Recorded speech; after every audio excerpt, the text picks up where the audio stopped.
in Osage law, a marriage is defined as a civil contract, was defined as a civil contract between a man and a woman. And last year, in the early part of April, legislation was proposed by one of my colleagues in the Osage Nation Congress to change that definition to, instead of a man and woman, to two persons.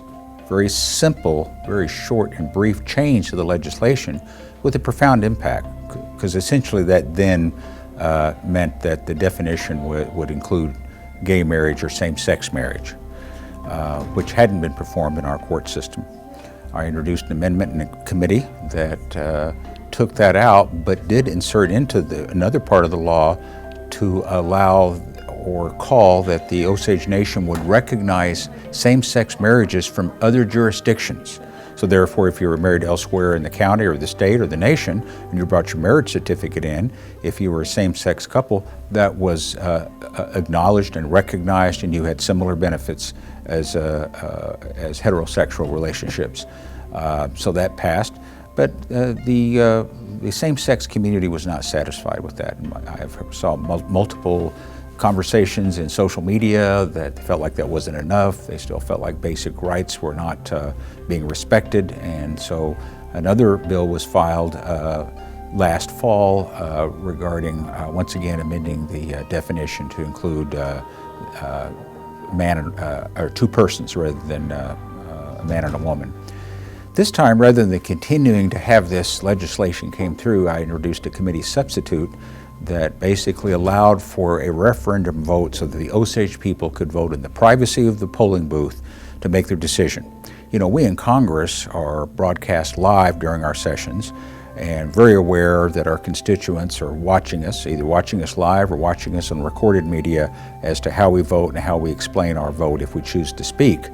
Many of us are very aware of that, feeling very pressured, whereas a voter in the voting booth doesn't have to explain their vote to anybody. No one knows how they voted.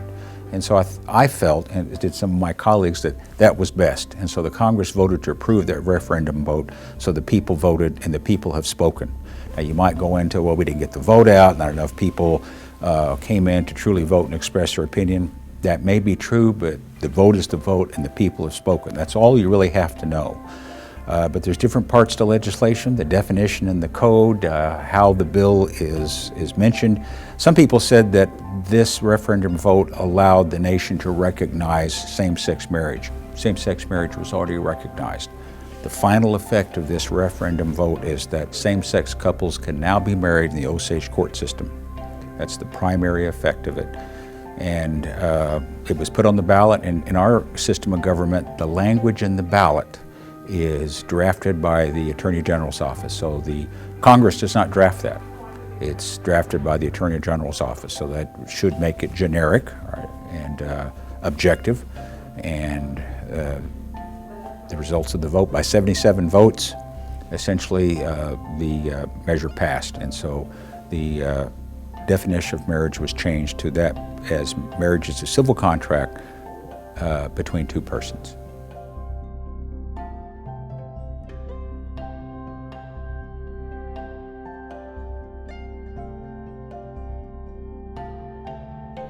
Equality.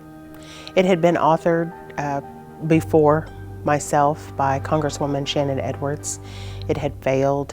There had been some amendments placed into the legislation that allowed for individuals of the same sex, if they were able to get a marriage certificate somewhere without Osage Nation being involved, they were able to bring it to the Osage Nation and it was going to be recognized.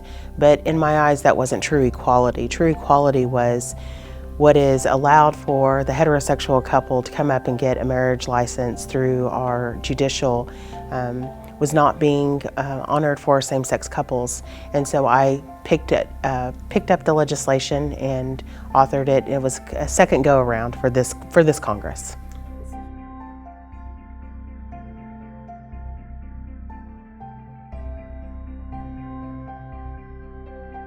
There were people that spoke to me that were for it. There were people that spoke with me that were against it. I even heard from a good number of people that didn't care one way or the other, and some of them didn't vote. I even heard from the people that opposed it, but for whatever reasons, they didn't want to vote against it. And so I had a good number of people that said, I really don't know if I can support this. I'm just not going to vote. I didn't ask them what their reasons were. It's democracy, their choice to vote or not. But I would say humbling. I'm happy to help in any way that I can to bring equality to the Osage people.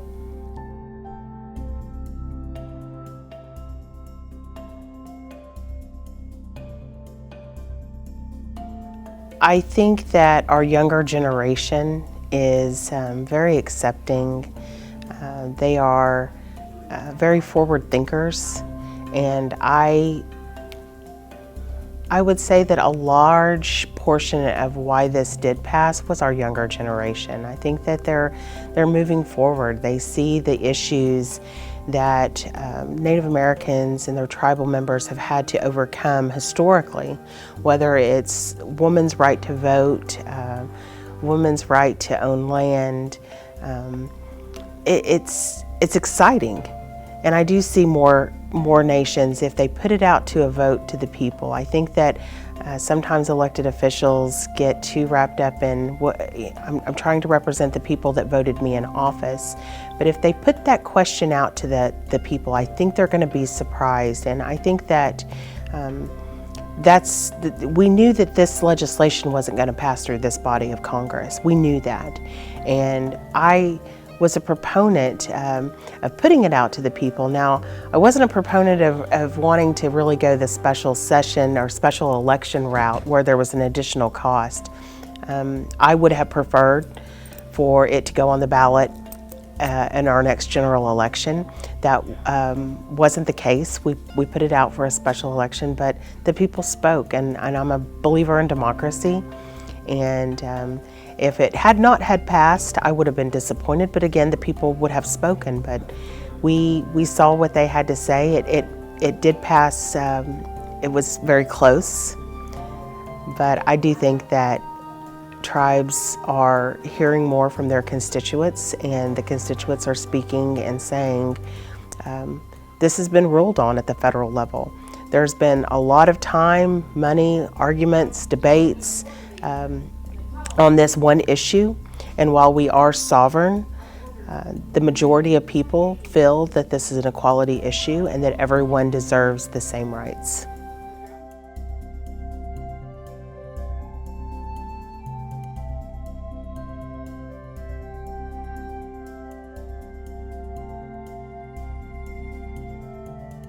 We've been covering it for 2 years. They've been talking about it within our Osage Nation Congress for about 2 years. And first it was the community reaction. The local community is, in my opinion, would be against it. But our out-of-state voters and out-of-community, I guess you could say, voters were for it. And the only way that we could gauge community involvement or how people were thinking was by our Facebook page, our social media sites, because people were very forthcoming about their opinions. And especially after the vote, the official vote, there were many comments from around the country, from Osages living in the United States that were for it. But most of the people that commented against it were local. There's an interesting culture with the Osages because local Osages that live here in the county, in the Osage County, are majority Catholic. And if they're not Catholic, they're Baptist. And that is just a generalization. But also we have Osages that are members of the Native American Church. And most of those religions, not the Native American Church per se, but the Catholic and Baptist, do not approve of gay marriage. So most of the dissenters on our Facebook page were of Catholic or Baptist religions.